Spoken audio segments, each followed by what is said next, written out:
Welcome to The Explainer. We're diving straight into what is literally a massive tipping point in the electric mobility revolution. We're looking at the EV charging ecosystem and where it's at as we roll through 2026. You know those lonely, kind of sad-looking chargers tucked away behind some random grocery store? Yeah, those days are completely over. We are officially entering an era of high-stakes reliability, massive power scaling, and the kind of sophisticated data ops needed to keep everyday drivers and giant commercial fleets moving without a hitch. But before we get into the big picture trends, I want to hit you with one absolutely wild statistic from Escalent's latest consumer insights. 58%. Right now, a whopping 58% of EV drivers say that public charging reliability directly dictates whether or not they'll even buy another EV. I mean, really think about that for a second. The charging network isn't just some nice-to-have accessory anymore. It's the engine driving the entire industry's future sales. Basically, if the plug doesn't work, the electric revolution stops dead in its tracks. Moving on to Section 1, the state of the network, looking at rapid expansion and industry convergence. Okay, let's dive into this by taking a macro look at the national charging infrastructure using Perrin's Q1 2026 data. We really need to understand how the physical footprint is evolving out there. And honestly, it's a completely counterintuitive shift. Operators are actually building fewer physical stations this year, dropping from 721 down to 617, but wait for it, they're deploying way more total ports. That number bumped up from 3,331 to 3,387. So what does this all mean? Well, we're seeing a massive industry pivot toward efficiency and really densification. Operators are no longer just planting flags all over the map just for the sake of it. They're prioritizing throughput. They're packing way more charging ports into a single site to maximize both real-world usage and their own economics.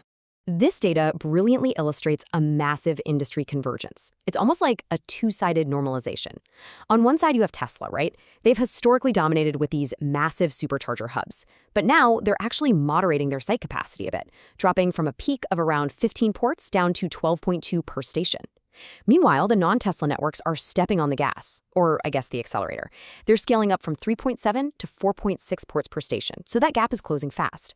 The rest of the industry has realized that to compete, they absolutely have to adopt the large format, high-capacity site models that Tesla pioneered. It is literally a race to the middle. Now for Section 2, the driver reality check. We're looking at the rare, high-stakes charging moment.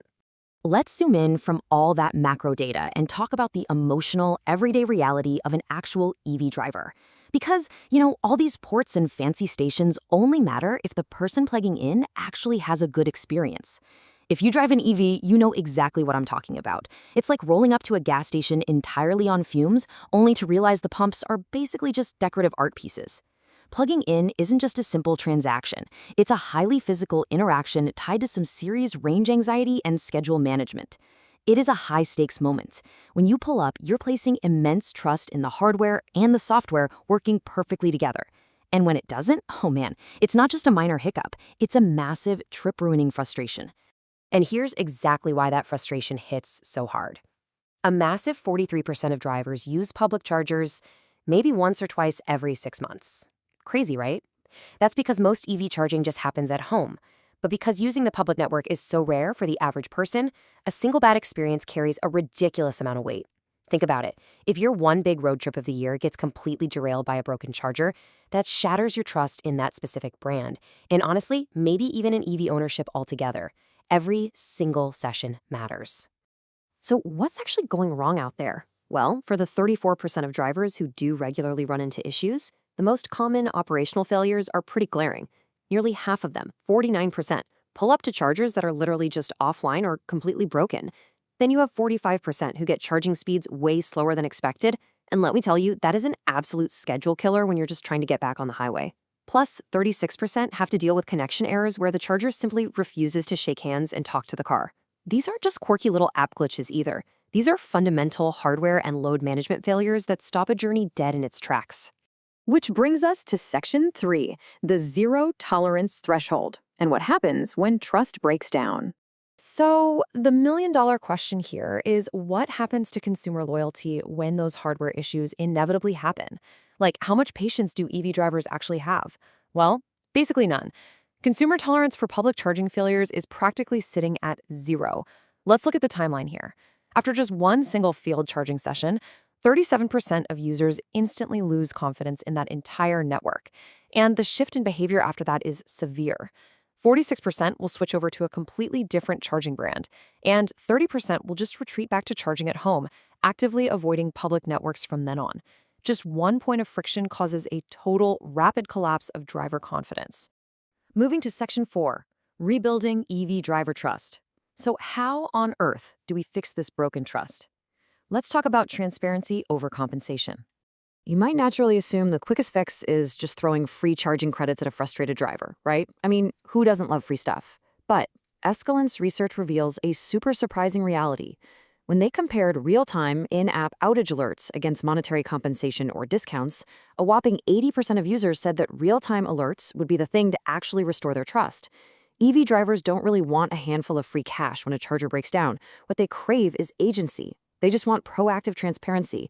They want to know a charger is down before they route their entire trip there, not some $5 coupon after they're already stranded in a parking lot. Looking at the core demands from users, it all makes perfect sense.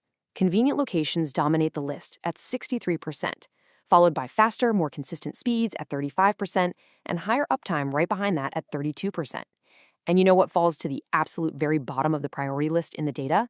Complex pricing models and fancy payment integrations. Honestly, nobody cares about your super clever dynamic pricing discount if the charger doesn't actually turn on. Basic operational reliability and fast, consistent power delivery absolutely trump everything else, every single time. All right, Section 5, Scaling for the Future. We're looking at the shift to data ops and autonomy. Let's step back from the everyday driver for a second and zoom way out to the massive scale of commercial fleets. Because the companies solving these exact reliability problems aren't just focusing on passenger cars anymore. They are building the heavy-duty infrastructure for autonomous vehicles and massive logistics networks. Take this quote from Terawatt's 2026 roadmap, for example. They're focused on providing the critical data ops and infrastructure layer for autonomous vehicle fleets. This perfectly captures where the industry's heading. Terawatt is proving that the future of charging isn't just about pouring concrete and installing high-voltage hardware. It's really about a highly sophisticated software and data operations layer. These charging sites are essentially acting as full-service launchpads for autonomous fleets to deploy at a massive scale. And to pull that off without a human driver there to troubleshoot, the data has to be absolutely flawless. And we can clearly see how the industry's baseline has aggressively shifted to meet all this demand. According to the Perrin data, ultra-fast 250-plus kilowatt stations now make up 55% of all new installations. Lower power sites, they are rapidly becoming a thing of the past. When you combine that kind of massive power delivery with proactive data ops and autonomous fleet integration, you're looking at the absolute new standard for EV infrastructure. Superior execution, smart load management, and total data transparency, these are the new competitive moats that are going to separate the true leaders from everyone else left behind. Which leaves us with this final pivotal thought to close out today's explainer. As the physical infrastructure out there successfully scales up to massive power levels and crazy footprint densities, will the software, the real-time transparency, and the fundamental reliability finally catch up to the electric revolution?